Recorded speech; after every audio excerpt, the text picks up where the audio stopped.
siccome abbiamo già notizie del fatto che sarà prodotto un terzo capitolo di questo franchise, se starete in Planes 2 e se potete darci qualche notizia. Planes 3, scusate, Planes 3, e se potete darci qualche notizia a riguardo.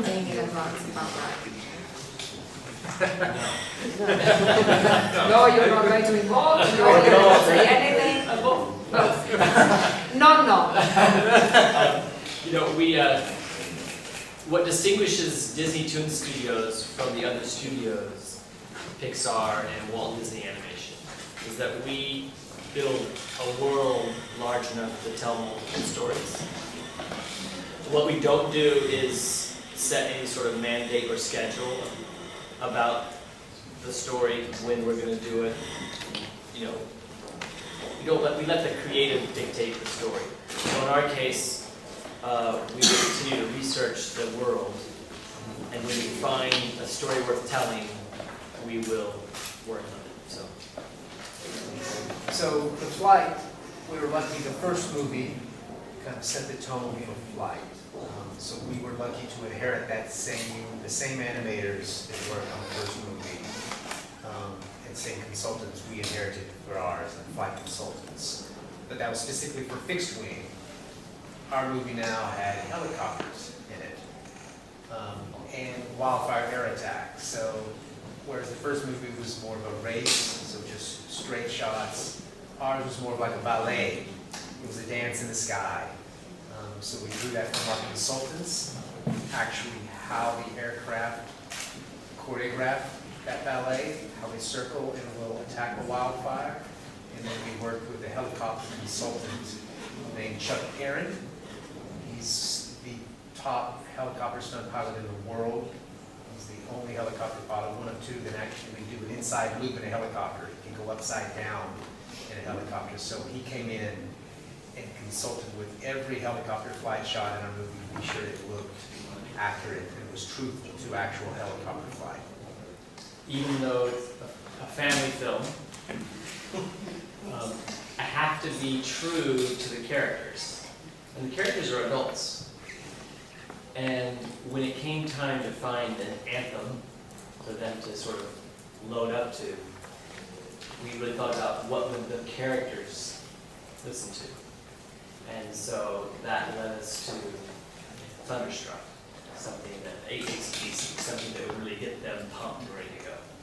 So that's important to remember, that even though it's a family film, we treat the world and the characters very real and let them say what they would say and do what they would do, and in this case, play the music that they would play. I think that's all about elevating the storytelling. That we're making the movies for everyone to enjoy, and we don't pander to the children. We want to make it entertaining for the kids. It needs, and we don't want it to become heavy or too dark. But when a movie deals with something important, it makes it more lasting. And that's one of our goals, is to tell stories and make movies that can last forever. Well, we think this story of second chances is an important one to tell. I think it's important for kids to learn that. It's important for adults to remember that. We think kids can relate to it. You can relate it to a child that's, trained to be on the football team for months on end and doesn't make the cut and feels like his life is over. But it's not. He's young. There are so many other things that someone at that age can do. It's the same with adults. Adults feel stuck in their lives. All of us at one point or another have suffered a loss, and it's about having faith to open up and go through open doors to figure out what lays ahead of you. We don't want to pander just to the young. It's about elevating the story in a way that all ages can relate to it in one way or another. And this was an important thematical choice. It was important for us to tell because it also related to firefighting that we found in our research. One reason I feel people go to movies is to see a process, get a glimpse into a world that they don't ever get to see. So the fact that we are giving children the opportunity to glimpse into the world of firefighting, in our case, wildfire firefighting, is one way of doing that. So we didn't just make this up. This is all based on research and the firefighters who ultimately became our friends during the process. You're right. And creating appealing characters is extremely important to us. And these are cold vehicles.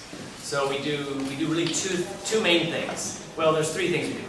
One is we look at the vehicle itself and see what personality that vehicle already sort of embodies, both of its girth, when it was manufactured, where it was manufactured, who was the designer. All of those things come into play in defining character. Then, set that aside, we look at people who drive or fly those vehicles. What are their personalities like? A pilot who flies almost combat-like with the fire. What are their personalities like? And then what we try to do is, with casting, we do not cast funny voices because that's going to take you out of the character. We try to cast actors that embody the spirit of the character already. So they can come in and not do a voice, but be themselves. So those are three of the elements we use to try to get you to forget that it's a talking airplane and get you to think of it as a real person. Based off of aircraft that actually work in wildfire attack. But then when we look at the smoke jumpers, for instance, in real life, these are men and women that will parachute into a forest, hike up through a forest fire, and work the fire by hand with special tools, chainsaws, shovels, and rakes. So for that, we had to be inspired by, well, what kind of vehicle could that character be? So that's what led us then just creatively having fun, thinking, well, they're hiking in, they have to be smaller, obviously, than aircraft. So that's what led us to these ATV characters and construction vehicles that actually you do find them using special tools. So we had them have, the saw, and a shovel, and a grasper. So that's where we just get to have a little bit more fun and get inspired by other vehicles that could become those types of characters.